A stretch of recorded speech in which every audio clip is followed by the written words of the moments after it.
കരിമീൻ മപ്പാസ് അഥവാ ഫിഷ് മപ്പാസ് ഇതുപോലെ ഒന്ന് തയ്യാറാക്കൂ.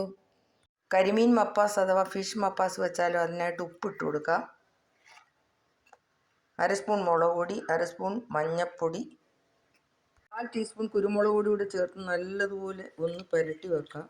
10 മിനിറ്റ് വെച്ചതിന് ശേഷം ചൂടായ എണ്ണയിലേക്ക് നമുക്കൊന്ന് ഹാഫ് ഫ്രൈ ചെയ്ത് വെക്കാം.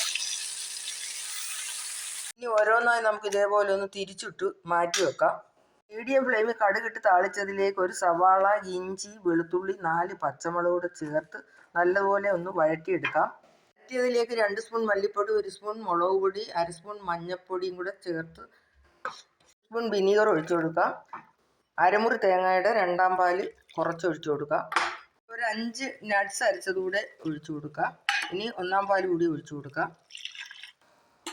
നമുക്ക് ഇതിനകത്തേക്ക് മീൻ ഒന്ന് എടുത്ത് വെച്ച് കൊടുക്കാം. നമുക്ക് കറിവേപ്പിലയും അതുപോലെ തന്നെ തക്കാളിയും കൂടെ ഇട്ട് കൊടുക്കാം.